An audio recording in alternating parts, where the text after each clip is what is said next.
Hey everyone, welcome to our podcast. My name is Hansel. I'm here with my bestie Wayne. We wrote a book, which, like this podcast, is also called theCoderBros Go to White Castle. It's a book about our story, how we grew up Asian, how we became best friends, and how we found our White Castle. Only our White Castle wasn't a fast food joint, but an awesome little business called the Coder School that we now run together. So we started this podcast to explore the stories of other Asian Americans just like us and how they write their own book. Wayne, who do we got on tap today? See, our guest today is an amazing role model for all the girls out there. She is a grad of UW and has been a marketing guru and been an executive at lots of Fortune 500 companies like Clorox, Nestle, could name them all. Beyond that, she's also even co-founded her own beverage company and was CEO of that. So that's pretty cool. Definitely want to hear more about that. But to top off everything, and nothing can compare to this in my mind, is that she was a professional cheerleader for the Seattle SuperSonics, which is crazy. And also has been an amazing dance mom, raising an amazing dancer herself.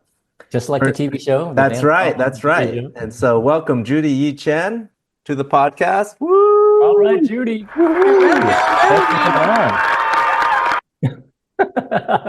Freaked you out with that applause there. Yeah, that was our live studio audience just behind me. You can't tell. Awesome. Hey, Wayne. Hey, Hansel. Hey. Yeah, well, thanks for being on. So, we usually just start off with asking you what you're up to today. Tell us a bit about what's happening with you today. Yeah, so I'm actually working from home today, which is unusual. Usually I am at our company's food studio, which is Matson Innovation, based in Foster City. And what we do is we help startups and large companies that are in the food and beverage space come up with the next big idea and then bring them to life. And also, I'm nursing a sick 13-year-old daughter. I think she got the bug that's, I guess, going around. And so she has not woken up since 8 a.m. She's still sleeping. Is it that stomach flu that's going around? You're still able to do the podcast with us. We appreciate that. I drugged her out. I was a little nervous. I was like, okay, she might come running in, but I did close the door and put that'd be fine. Yeah. Okay. Got a pretty cool story herself. Enough drugs in her to get her to sleep, I guess. Yeah. So that sounds like an awesome job, though. So you're basically coming up with new, different sort of beverage ideas for people. How do you come up with them? Is it something that just pops out of your mind? Do you like drink all kinds of different stuff that you see to get ideas, or tell us a bit more about what the job entails and how you come up with these ideas?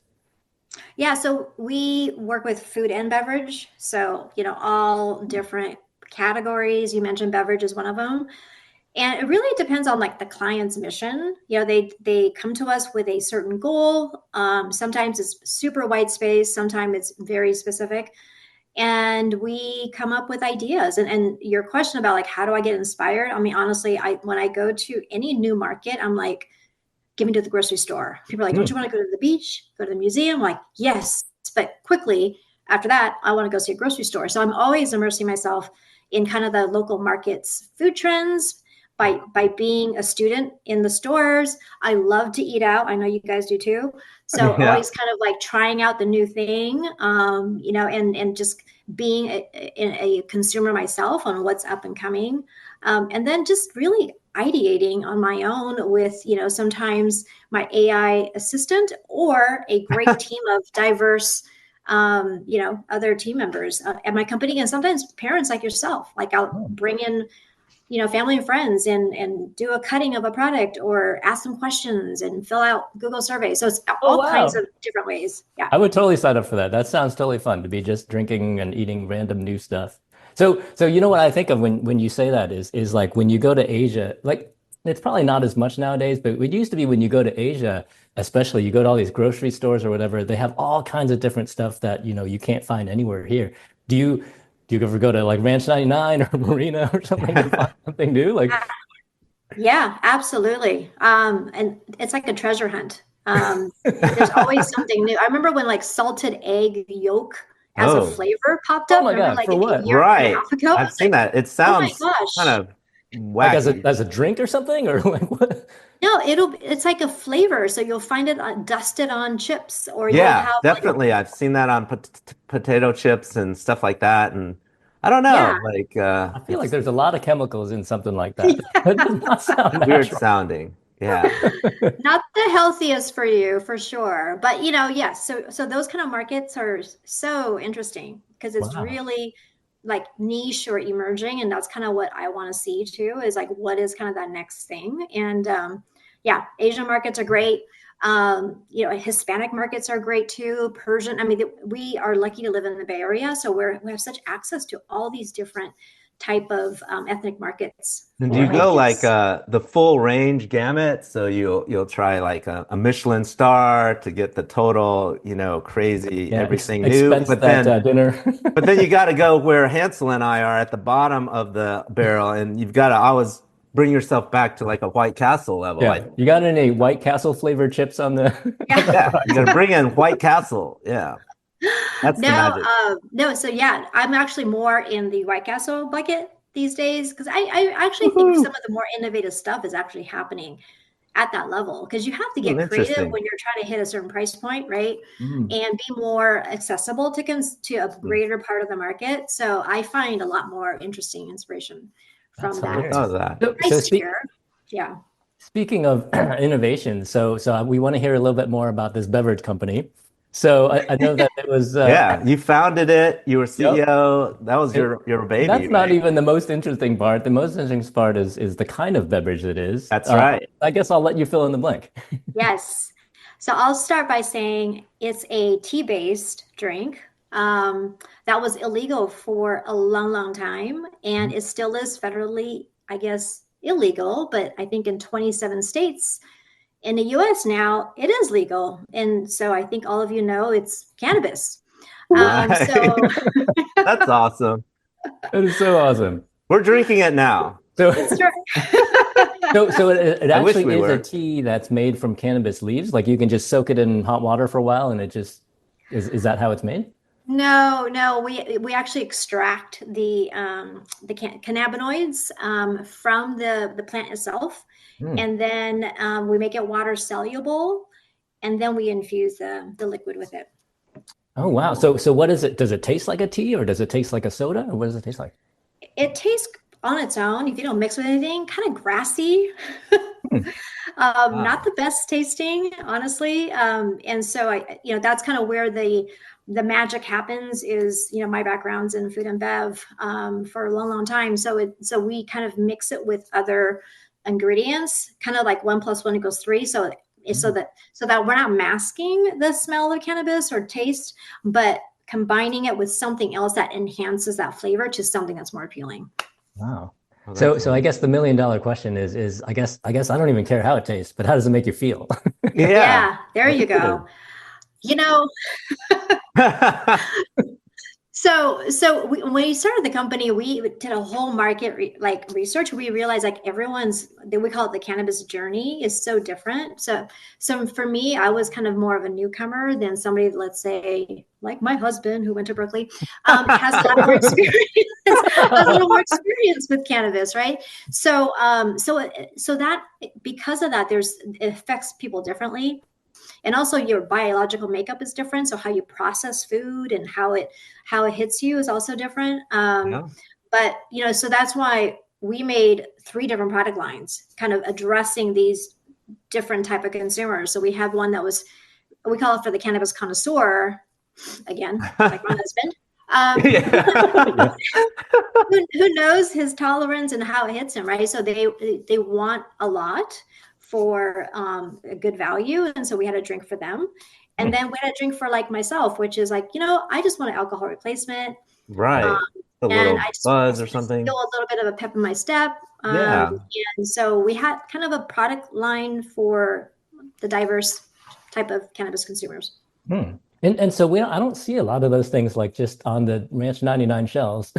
Do they not have like cannabis drinks these days? Is it you mentioned that it wasn't something that, maybe you were a little bit too early to the game. Is there something weird about it that people don't maybe gravitate to it? Yeah, it's kind of like alcohol in the early days. Hmm.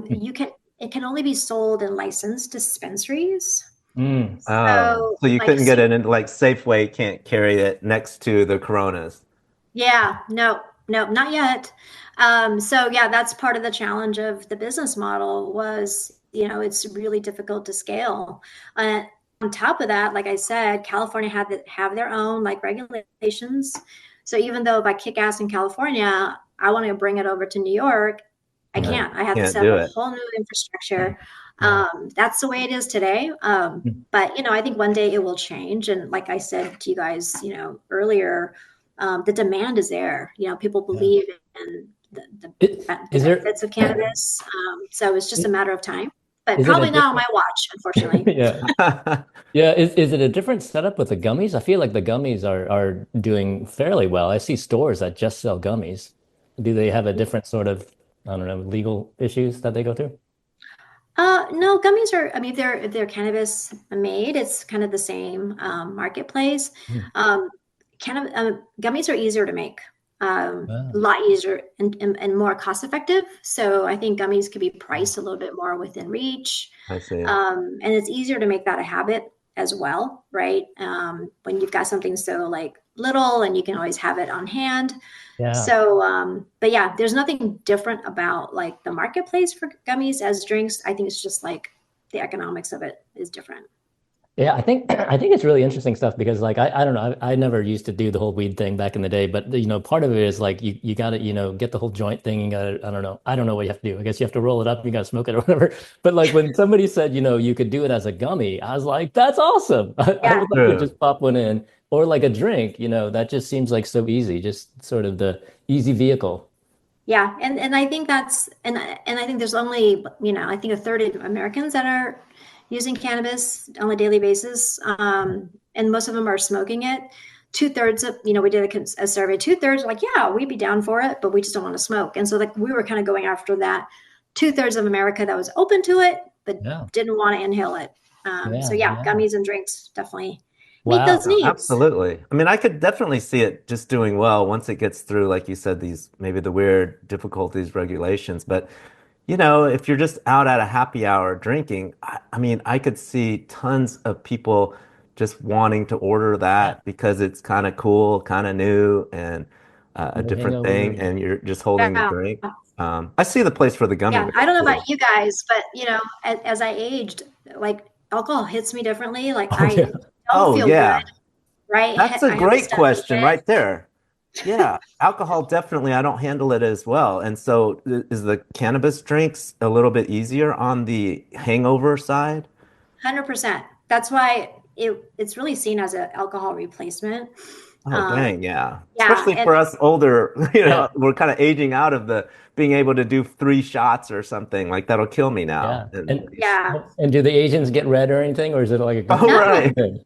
no, it doesn't No. affect. So we're your There's no target blood market. vessel restrictions that make you red or Yeah. anything like that. I mean, you're like it's like you can have you have a great Friday night and a functional Saturday morning, right? Unlike alcohol, it's like, oh my God, I Mm-mm. got to clear out the calendar because Yeah. I'm going to be, totally Absolutely. not productive the next That's too day. So. funny. Yeah. Well, so that's so hilarious. Let's go from talking about all the cannabis stuff, which I'm sure our parents are like, what are you guys talking about? Let's go to the other side, the Asian side. So first, what what did your parents think about you starting to do the cannabis thing? And then I guess as a follow-up, like how Asian is your parents, sort of that generation, and then how Asian are you? Many questions Yeah, in one. yeah. I'll just start with my parents. I mean, they are 100%, um, your typical Asian parents. And so I have it's funny you asked that question because a lot of people ask me that question, and I call it my coming out story. My parents live in Seattle. I live in the Bay Area, and I remember for 6 months, I didn't tell them what I was doing. They just knew I Huh. started my own company. They're like, "Why is this such a mystery? Like, just tell us." I was like, "No, it's easier if I tell you in person." It's easier if I show it to you, if I Yeah, Yeah. give you a exactly. 'Cause drink. I didn't even know. I didn't even know what the word was. I had to look it I was up, gonna and it say, was what is the word for Yeah. in Mandarin. It's "dama," and I'm it sounds yeah, Dama. horrible, right? It's like big big, horse. big. I don't even know what "ma" is, but anyways, Ah, "dama." Big Mama. Big mama. It's big A mama. big mama. So I had it all planned out. The scientist that helped me with our cannabis infusion is actually Chinese. His name is Harold Han. He's amazing, like super smart Chinese guy, a scientist. And so he wrote a letter to my mom in Chinese explaining what he's doing. And he said, hello, my name is Harold. This is all Chinese. Hello, my name is Harold Han. I am, I am a scientist, a graduate of some prestigious college. I work with your daughter to help launch her new drink. It's made with this functional ingredient that's misunderstood. And it is now legal in many parts of the US. And she and I are partnering together to make the world healthier and more functional. And my mom read this. I was looking at her, she's reading it. So wait, how did you deliver it? You like walked in the house with this letter and you're like, Mom, can you just read this letter that I didn't even write? So it was in this red box because red is lucky. Lucky. And Sure. Right. and in there was like the cannabis infusion liquid. Oh. Yeah. And so I sat down and said, Mom, I'm ready to tell you what I'm doing. Mom and Dad, I'm ready to tell you. I said, but I have to show you this letter first. And then so she opened the box and read it. And then this was what surprised me. Well, she said, first of all, she goes, is it legal? I said, yes, in California, in Washington, and whatever states. And she said, does it taste good? And I said, yes, because we're making it. And that was it. There was no other like, wow. Oh my gosh, how could you? What do people think of you? Are you scared? She was just two questions. And she goes, all right. And then she chugged it. Yeah. Yeah, and then she chugged it, and then you both hammered, and it was great. Because the next morning you were both fine. Well, that's awesome. Yeah, so she seems like she's pretty chill. So she's not necessarily crazy helicopter Asian that's going to flip out on stuff like this. On certain things, she picks her topics, right? So this one, I thought she was going to flip out, but she surprised me. And maybe because I'm older, right? If I was like 21 telling her I'm doing this, right. I think it would be a different reaction. I think it would be, I think it would be something like this. Yeah,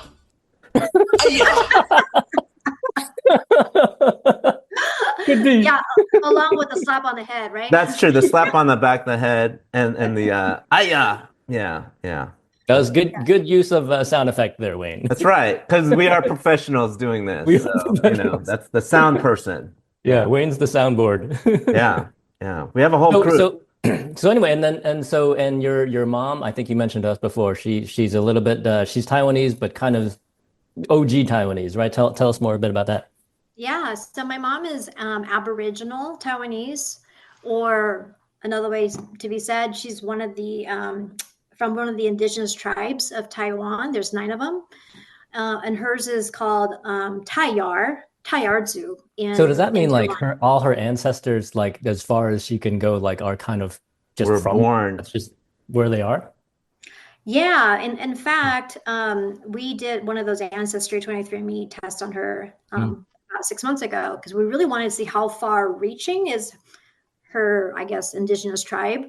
And we found out that, not only is she Filipino and Indonesian, roots, but also Austronesian and as far as Madagascar. That's crazy. Madagascar. That's beyond Asia, right? That's considered like Africa. South of Africa, right?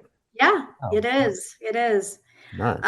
And so that all made sense to me because when I was growing up in Taiwan, I lived in Taiwan until I was 7 and I moved to the States. I would hear my mom, my grandma speak this language. I had no idea what it is. Didn't sound Japanese, which a lot of Taiwanese people do speak Japanese because it was ruled by Japan for so many years. It definitely did not sound like Mandarin or Cantonese or Hakka or any of the languages. And so she always said, oh, that's the language I grew up in. And the reason I didn't really know about this so much was, I grew up in Taiwan and I was always told at a young age, like, hey, people ask you what your background is. Just say you're Taiwanese and don't say that you're Aboriginal. And why is that? Was there something against that? Do people look down on Aborigines for some reason? I mean, why? I guess in my mind, my parents' eyes back in the day, this was in the 70s, maybe there was stigmatism. Maybe there was, racism in some ways. I don't know. I honestly don't know. I just kind of obeyed them like, okay. And it wasn't until like last year, when I went back to Taiwan, when I really started exploring my background, I was like, wow, I'm like, this is fascinating. And by the way, it's a dying culture. Like I should do my part to try to keep it alive. And so Good for one of you. the Yeah. things, one of the things I want to do, I think this is one of the things we're to talk about later, but I'll just bring it up now. I would love to write a story and then make a movie Oh, how about about Yeah, about original? my family's history from that side. Yeah. that'd be great. Yeah, that'd be amazing. I was going to ask, is there a difference in the culture? Yeah, so most everybody I know that's in Taiwan, my wife's mom included, they came from China. So you're one of the first that I've heard that are actually Aboriginal. Is there difference in culture or difference in the way they look or act or anything, or do they just blend in? Yeah, that's a great question. So, if you look at my cousin, my first cousin, my mom's older sister's son, he looks very different. You know, Hmm. strong features, darker skin, a little more what you expect, you know, Aboriginal kind of background to look. Some people think he was Malaysian, some people think he's Filipino. Hmm. But one thing I do attribute my dancing genes, I do think came from my mom's Aboriginal side.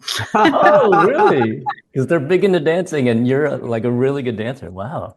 That's Yeah, yeah. crazy. You mentioned, right, Hansel, that you went to Taiwan and your family saw this, you know, this exhibition of all the different tribes dancing. So dancing and singing was a Yeah. huge part of the way the tribes communicate to each other. Because they also, there's 9 tribes, they don't speak each other's language. How they Hmm. do it is through dance and music and Oh, chanting. wow. That's Wow. So nuts. that is a great segue then into, we really want to hear about SuperSonics. So for those who don't know, SuperSonics was a Seattle team that no longer exists, but they were in the NBA. Shawn Kemp and Gary Payton, all those guys that some of you guys might have heard of, they were playing there, I think at the time that you were there, Judy, right? But tell us how you got into that. Was that right after UW or tell us anything you can? Yeah, well, I loved to dance all my life, and I was entering the University of Washington, and I wanted to be a Husky cheerleader. I was like, oh my gosh, that's what I want to do. But I have very little like audition experience. And so that freshman year, someone said, hey, do you want to go audition for the Sonics? You know, they're auditioning next weekend. I was like, Freshman oh, year. yeah. I was like, okay, well, let me do that as a prerequisite to Huskies. So I went there, and then, you know, made the team. And I still thought, okay, I'll just do this for a year and I'll do the Huskies. But Wow. after the first year, I was like, no, this is so much better than Huskies. I get paid, I get tickets, I get to hang out with cool people. So you were a So I freshman. never, That's crazy. So you must have been amazing. So you were a freshman, so you would have been 18 or something around yeah, there. 18 going to 19. Yep. And they hired you on, so you were barely past being a minor. And they were Yeah. paying you money to Yeah. actually, that's crazy. Were you traveling with them? No, we just did the home games. Okay. Wow. Did you get to meet the players and stuff? Well, interesting enough, our locker room was in the tunnel, the same hallway as the visiting team's locker room. So every game, we would see the visiting team's players pass by us or walk down the Oh, tunnel with very us. We'd cool. talk to them. So yeah, I met a lot of the players that way, Were they like all just hitting on sharing the you? same tunnel. Yeah, exactly. How many of them did you go on a date with? Like Yeah. Shawn You don't Kemp need or to Oh tell my us the full details. Gary Payton, or at least how many of them hit on you? Or, Oh, okay. So we had in our contract, which is again showing like unbiased like rules for women, we could not fraternize with any Mm. NBA players. If we were caught, there'll be repercussions. So of course, being the Chinese, you know, obedient Chinese yeah, American, I was like, oh no, like I can't speak to you. So I'm always like defending even casual conversations. I'm like, okay, we can't be seen talking. right. So no, I did not go on any dates, but yes, have I been propositioned to, you know, to go out? Yes, I have. Yeah. Were you one of the few Asians on the team? Yeah, I was the only Asian. The only Oh, Asian. Wow. wow, So they that's must have all have interesting. been like, oh, who's that cute little Asian girl? I'm going to go hit on Yeah. her. Yeah. And then fun story. Okay. So I had a shorter length hair and they were doing makeovers for free. We had to do it as part of our contract. And they said, oh, let's make we're going to give you a unique look. I was like, okay. So then they proceeded to cut my hair one side, like shaved to this, like almost like above my ear. and then sloped down to the other side was the original length. So I had this like inverted, some crazy haircut. And I was mortified. And so the next day I said, look, cut the other side to match the other side. So then I ended up having this short hair, kind of like Tony Braxton. Remember Tony Braxton back in the day? Yeah. So I had the shortest hair, which is very unusual for cheerleaders back then. You can't flip it around, right? Yeah, that's true. But what was cool was it gave me a unique look. Everyone's always like, oh my gosh, like they would pick me out from a crowd. They would say, you're the dancer from Sonics. Because I just looked different. I was Asian with short hair. There you go. Wow. That's awesome. And so how many years did you do that for? 4 years. 4 years. And so okay, so now we're so far removed, but can you tell us like back then how much you got paid for something like that? We got, let me think. I think it was like $40 or $50 a game. A game. Okay, so nothing, basically. In the end, nothing. Well, basically, that could buy a hot dog, maybe a beer now. Yeah. Maybe But not. back then it wasn't bad.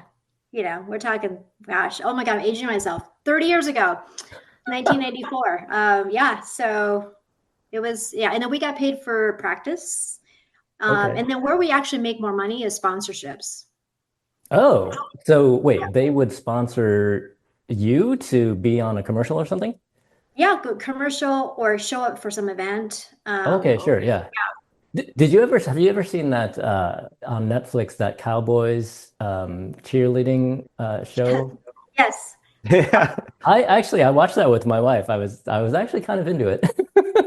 Yeah, I wonder why, Hansel. Yeah, I wonder why. You do not fraternize with the TV ladies. Yeah. You cannot. A lot of it sounds similar to what you're saying, though. You know, they're like non-fraternization and all that stuff. Did it have the similar emotions? Like you have to try out and all that stuff you have to go through? Yeah, similar. They definitely sensationalized some parts of it. But yeah, I had to audition every year, even though I've been there, Oh, wow. Yeah. Yep. That's crazy. Well, so you have the dancing genes, and then it sounds like you pass it on also to your daughter, who I understand is a crazy good dancer also. So she's going to a school specifically to dance? Yeah, so I would say she's more the technical dancer. She's at SF Ballet training. So what does that mean? Technical dancer, as in like you were more like free form and just kind of like, like what does that actually mean? Right. Well, yeah, I mean, there are definitely some, I definitely was technically trained, but to learn ballet, it's so disciplined and there's very little room for like variations, right? You're just like on this program and doing it over and over again, almost like an athlete where the incremental like changes and the little like technique and like how you place your feet and what about your hips, like all those things. That's what she's focusing on. And when I dance, I was much more about, free form and expressive dancing. So yeah. I've seen you do some breakdancing moves even, right? Oh yeah, I did. Yes. I Even actually recently. I did do real breakdancing when I was 13, 14. And so what you might have saw, Wayne, was a throwback of trying Yeah. go back to the I saw you even spinning on your back, kind of doing the whole crazy thing. So yeah. Wow. So have you thought about like going, or do you still dance? Have you thought about going back in? Because I know the Warriors, they have like what is it, 50 and over dancers? What is it? Have you thought about doing something like that? So yeah, actually, the funny thing is I'm still too young to qualify for that dance team. Oh, really? Yeah. What is the age? You have to be 55, I think. 55. Okay. So But almost there. yes, A couple more years. almost there. But for the time being, I take this class here in San Mateo for adult hip hop, adult jazz. And so, yeah, so I'm still kind of moving around and having fun. That's awesome. Yeah, we have a few friends that do that. I don't know if you remember Leilani and Diana and Ann and some of those guys. They do those hip hop classes. Yeah. They were talking about trying out for the Warriors too in a couple of years. Yeah. Oh my gosh, how fun would that be if we're all on the same team at the same time? Wayne and I will be there cheering you guys on. And maybe We're we'll good have at the you game. guys play your band music while we dance. Yeah. Right. Yeah. So your daughter is going to the school, technical dancer, and so I think I saw somewhere on Facebook that she actually does ballet for like at a concert, like a paid concert. Is she actually paid The to she Nutcracker or does? something, right? Something. Yeah, so because the school's tied to the Nutcracker, I mean, tied to the SF Ballet Hmm. professional company, so they get opportunities to perform at those shows. And nope, she's not paid, unfortunately, but So she free gets to child share labor. that amazing stage That with her that idols, I guess. that is amazing. So is the school do they teach math and science normally as well, or is it just it's like a dance school and you do the academic stuff separately? Yeah, it's a dance school entirely. Oh, So Wow. right now we're still able to make it work by having her leave a little early from school. But if she continues like the next level, then we might have to think about alternative school, whatever that means. wow. So she's still going to, I guess, St. Matt's or Yeah, oh, yeah, okay. she is. Yeah, Oh, okay. Yeah, so, I mean, because this is the type of thing that will get her into Stanford or whatever pretty easily. That's a pretty big activity to have. I mean, or is she thinking like she's just gonna throw down and go straight down the dancing route and be a professional dancer? that's still up in the air. And of course, me being very practical and rational, I'm like, oh my gosh, that is such a tough life. So we don't know yet, but I'm just, supporting her, guiding her, taking it year by year. I Yeah. think the good news is she's pretty practical herself, so she'll probably look up the salary of a dancer and go, well, maybe not. Does she have to? I imagine she's got to like work her butt off. Like, is it a lot of training? How Oh do you? yeah. Yeah, I mean, she dances 6 days a week. She comes home on average after 8 p.m. every night. Ooh. And then, does her homework. So maybe that's why she's sick. I don't know. Yeah, I Um, can imagine you got to be really passionate about it to really have yeah. the willpower to want to do it. And the parents have to be passionate because we drive her every day. Yeah, yeah. How are you as an Asian parent? Are you pretty Asian? Do you like just kind of let her do what she wants to do, or do you kind of like make sure she, gets her piano in and everything else? Yeah, I would say I'm probably not the typical, I don't even know what it is anymore, um, but I really believe in mental health for sure, number Hmm. one, and also her, supporting her, finding her place in the world, and whatever that is. But along the same lines, have the structure, make sure she's at least, keeping up with the academics that's required of her age and grade, and not worry so much about is she going to be competitive for Stanford or whatever else. Because I think ultimately there's going to be a college for everybody. There's going Yeah, to be a path for Absolutely. everyone. And the Yeah. most important is her feeling like it is something that she, chose and that yeah, she worked hard towards. Most important, I think you guys can agree, it's about effort, right? So whatever you put your mind to, even if it's something you would never imagine for yourself, as long as she's putting her best work in, that's what I'm trying to teach. yeah. I love that. I think it's so hard to teach that to kids. My own kids have a terrible amount of effort. So, but Wayne and I were talking to another guest, and we were talking about how the parents who have kids who are automatically doing that stuff, they tend to be the ones that say, "Oh, I'm hands off." It's because the Yeah. kids already can do it by themselves. Meanwhile, Wayne and I have to crack the whip to make sure our kids get their stuff done. Yeah, I asked for advice because I mean I have a daughter the same age as yours, and so we're starting to think about that in college prep and all. And every time I ask for advice, they're always just like, "Oh, I do nothing." But I always find that those are the kids that are so self-driven that I don't know if it's Yeah. just kind of Yeah. I uh, don't I don't know about you guys, but do you feel like we also kind of live in a bubble here in the Bay Area? Like I have Oh, friends in Seattle and elsewhere, and we share stories about, everyday situations with parents, and I'm just like my jaw just dropped. I'm like I feel like we're just at this different level here in terms of what we do and what we think about for our kids. And I know Wayne, you're from other place in the country, right? That's kind of where you grew up, but yeah. you guys have that experience where we're a little bit more, I guess, like type A here about parenting? Oh, yeah, I think that's for sure a given. Bay Area, probably DC, probably New York City. Like there's places where it's a total bubble. And as parents, I guess we got to do the best we can to, kind of cover our kids from that stuff and show them some stuff outside the bubble, I guess. But Yeah, it is what it yeah. is.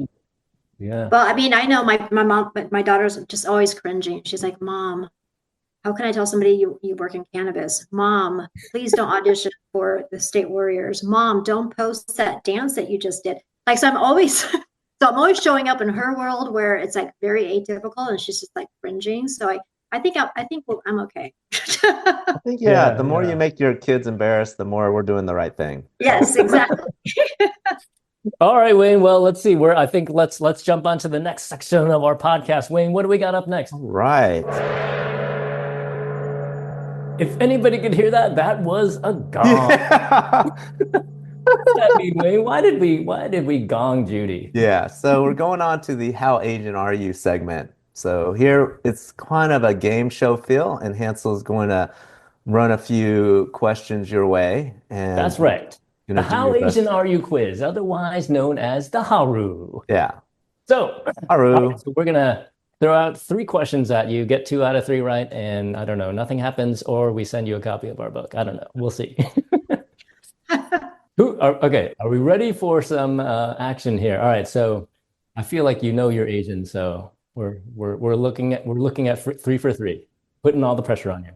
Okay, well, we'll start with movies. What is the name of the movie, year 2000, starring Michelle Yeoh and Chow Yun-fat, and received the most Academy Award nominations, a non-English movie? Crouching Tiger, Hidden Dragon. Yes. Nice, Yay. nice hit. I had to I know think that back was an in the easy memory. one. You're just like warming up. I'm sure the hard one's That's coming right. up. That's right. I don't want to get too crazy. I have some crazy ones here, but we want to make sure you feel good about it. All right, so this could also be easy. What is the name of the spiky green fruit that smells like Wayne's feet? Durian? Oh, yeah. Okay, honest. Not because of Super Wayne's easy. feet. Not because of Yeah, Wayne's that's right. Not because You wouldn't know. You don't know what that smells like. That's right. All right, bonus question. Good guess. Do you like durian? I don't. Oh, then you're not Asian. But that is the right answer, though. That You is don't the right like durian? answer. Oh man, that's hilarious. Nobody I likes tried. durian. I tried. I even like. I Did you tried. eat it growing up? No, did not. But I do. Oh, I do love stinky tofu. Love. Okay. Ah, Points some earned. Asian stuff. But actually, yeah, that's even worse than durian, in my opinion. That's the Yeah. absolute worst. Do you do durian, Wayne? Would you eat it? I don't. I tried durian. I couldn't do it. But I didn't hate it as much. But I actually visited Taiwan once, and I really wanted to try the stinky tofu because that's the thing. I mean, I walked into the alley, and it was so bad I couldn't Yeah. even get to the place to order it. I had to leave. I can't do sticky tofu. I love durian though, except for it's just so damn expensive. But otherwise, I would eat. But have you eaten stinky tofu, Hansel? No, I can't do it. I See, can't do you it. can't you can't even get to try it. It's so this bad. Like, I don't know, but Wow. So that alley you're talking about, Wayne, my last You know trip, the alley? I went there 3 times. yeah, you that's totally like it. crazy. I mean, I was trying to get to the where they sell it, and I'm just like, I gotta back out of here. Yeah, I love it. I love it fried. I love it stewed. I love it like. I've Wow. seen other people, yeah, there was That's people super posting, they love it. Apparently, I don't know how, but I can't even try it. So I can't really say I don't like the taste. 'Cause I You can't couldn't get even get myself yourself. I can't get beyond the smell of it. It's beyond like All right, let's see. Question number 3. All right, this first one should be pretty easy, but I have a bonus version of it. What are the 2 colors of the flag of China? Red and yellow. Yes. Okay, now the There bonus we question. go. I really had to think about this. Describe the flag. Oh my God. It's mostly red. Yeah. yeah, This was super hard. I had the internet. mostly red. A star. Stars. Yeah, that's Wow. it. So Right? there's like one big star and then a couple of stars next to it. Yeah. Okay. I've seen it a million times, but like I have to like look it up to really know. At first, I thought it was like an anchor or something. Yeah, But yeah. then I was I thinking looked like it up. half moon, but that's Turkey. Yeah, I was like, wait, is it? That's Turkey I, or Russia or I think something. Yeah, Russia. Yeah, Russia. Russia. Russia has that flag. It's like Got almost the all red. anchor, Also, instead but of the star, it's an anchor or a sickle or something like that. which one has Indeed. like the sun? Is that Taiwan? There's like the sun or something? I don't know. Hmm. The I white. don't know. What's the Taiwan flag look like? So it's red with a small rectangle to the upper left corner in dark blue, and then in white is the sun. Wow, that's pretty good recollection. That's extra. That wasn't even a That's definitely question. extra. All right, well, Wayne, how did Judy do today? I think over 100%. That was I'm extra pretty credit, sure. bonus, everything. Just Nice nailing job, nice everything. job. Very Chinese. All right, well, cool. So, all right, so to wrap up this podcast, we always ask our guests for a life tip that others might take. What would you say? Stay curious and open. I would say my life journey so far has mostly kind of been unplanned, like the things I just shared with you today, the canvas and dancing and whatever else.